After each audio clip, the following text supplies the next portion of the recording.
In this video, I'm going to show you how to do the setup round to attach this front pocket for the children's top-down hoodie.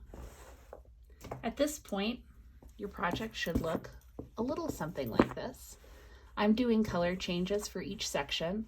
So this blue is the collar, this white is the placket section, and this pink is the raglan section, and then the second strip of white is the separating for the sleeves where we knit this inch. And this section, we've changed our beginning of round from the middle to underneath the right arm as if we're wearing the sweater. We want to make sure it's underneath the right arm, and we're about ready to knit the front because this is where we're going to put the pocket.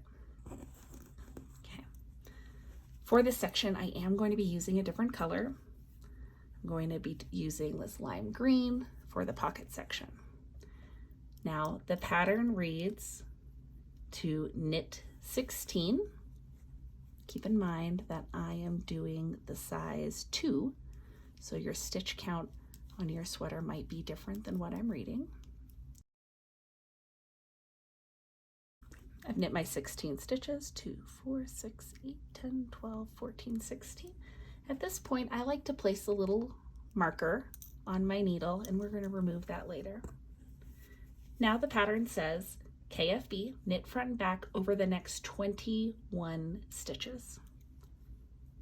So what we're going to do is we're going to take this next stitch and knit it twice. It's an increase. We're going to knit through the front loop without removing that stitch from the left-hand needle.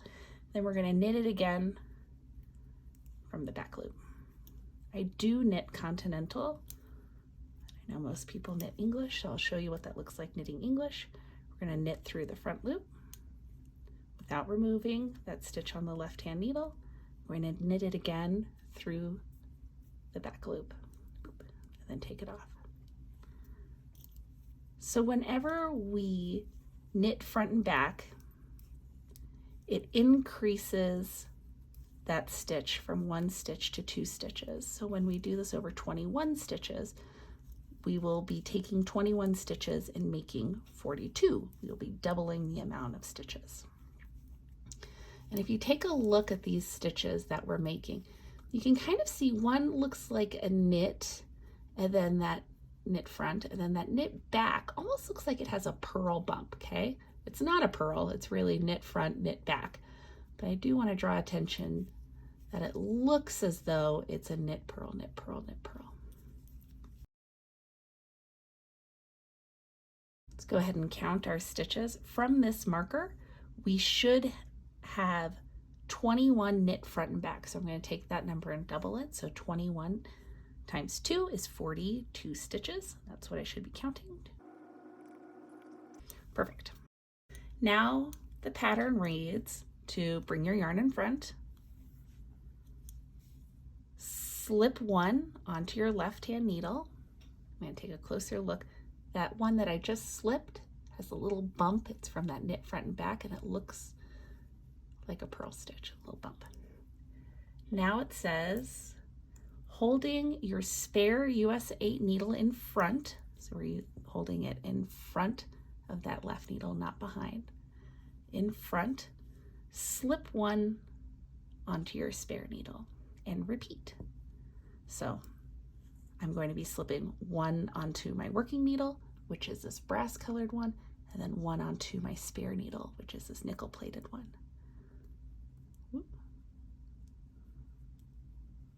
Slip 1, slip 1.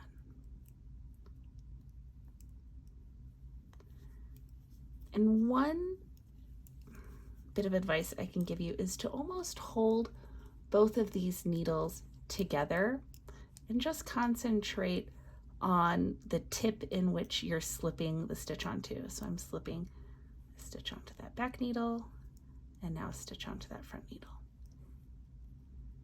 I'm almost taking my right hand needle and guiding it, almost placing that stitch onto each needle.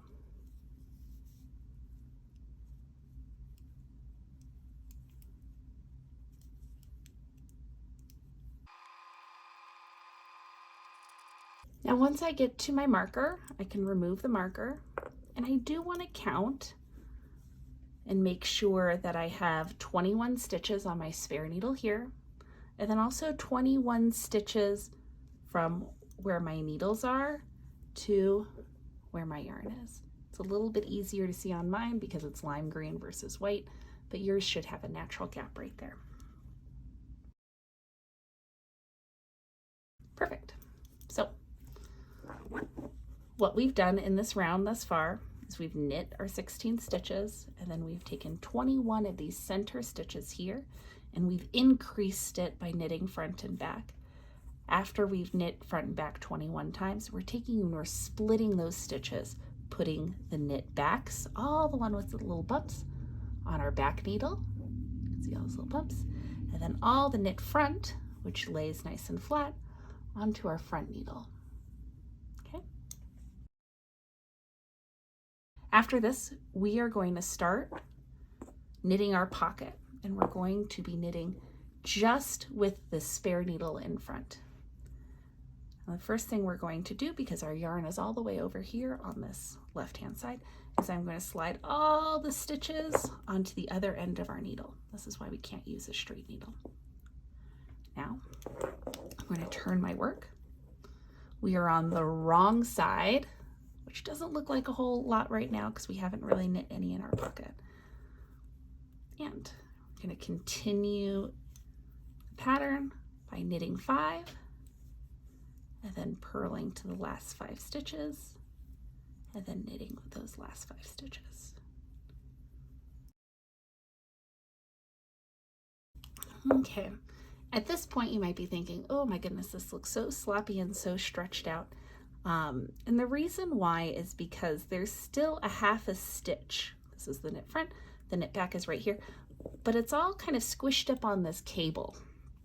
So once we knit our pocket and then we come back and we knit this, what happens is by pulling on this back needle later in the pattern, it does end up straightening out that front part. So I hope this helps. If anyone has any questions, you know how to get a hold of me.